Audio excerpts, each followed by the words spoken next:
Hey guys, this is Jam of JamOnline.ph, and today we're gonna check out, I'm gonna teach you how to load using this one. So this is the #1 home broadband in the Philippines, and now may prepaid na siya.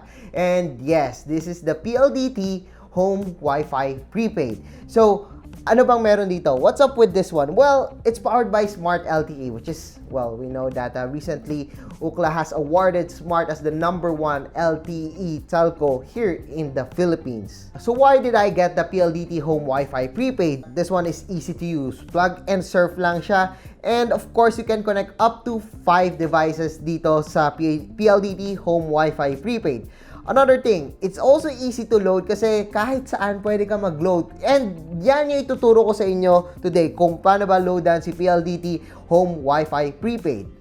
So first things first, let's talk about the load amounts na pwede dito sa PLDT Home Wi-Fi Prepaid. So first, we have the PLDT Home Boost 50, which gives you 1.3 gigs of data for up to 3 days, and that 300 MBs that it's for YouTube Spinner or Vimeo. So it's up to you. I think magagamit nyo talaga siya sa YouTube kasi a lot of us are watching YouTube, especially yung Jam Online YouTube channel.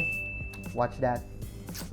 So there's the Home Boost 100, which gives you 3 gigs of data for 1 day. It's actually okay sa mga medyo slightly medium users, for those people who are heavy social networking users or sa mga mahilig na mag-games. This one is perfect for you. 3 gigs of data, I think that's more than enough for you guys sa isang araw.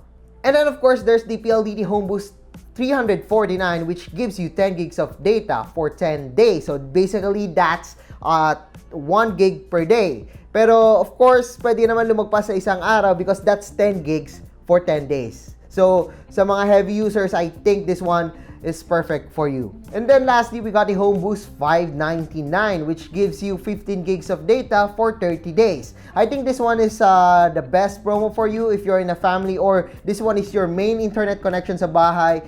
And I'm pretty sure that some people couldn't even reach 15 gigs of data in a month because they're only into playing games and also some light browsing sa internet. I think this one is perfect. The 599 sa mga ayaw mag-load palagi and sa ayaw ng mabilis na expiration.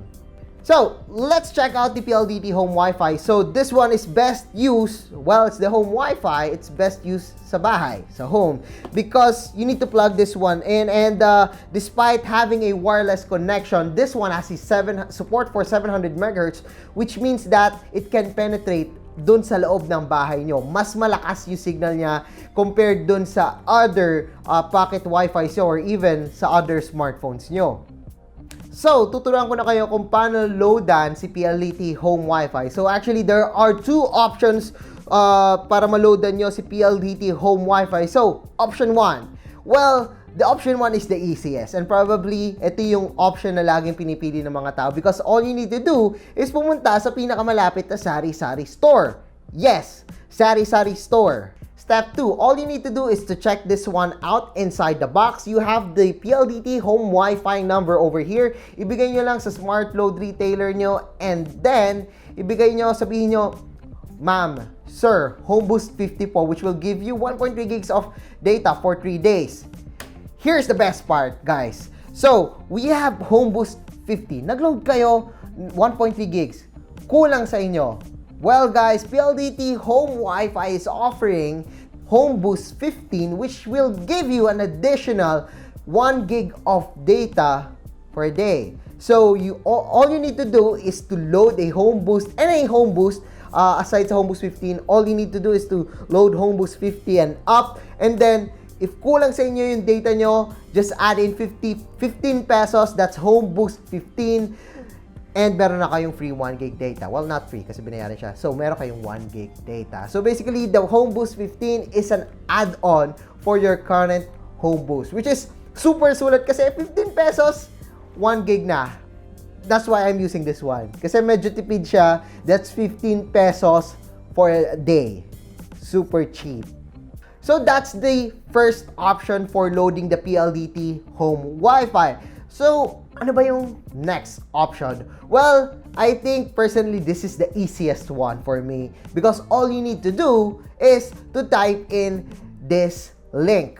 all you need to do is to go to pldthome.com/home Wi-Fi load.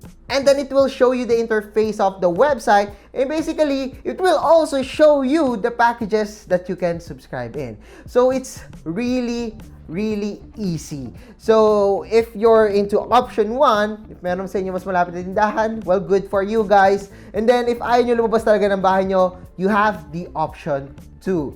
So guys, I think that's it for our video of how to load the PLDT Home Wi-Fi Prepaid. Again, it's plug and surf. I actually don't need naturuan pa kayo kung paano siya pagganahin, kasi all you need to do is to get the PLDT Home Wi-Fi Prepaid and then just plug it in and then voila, madali lang siya. Meron siya tayong instructions which is nasa loob ng box.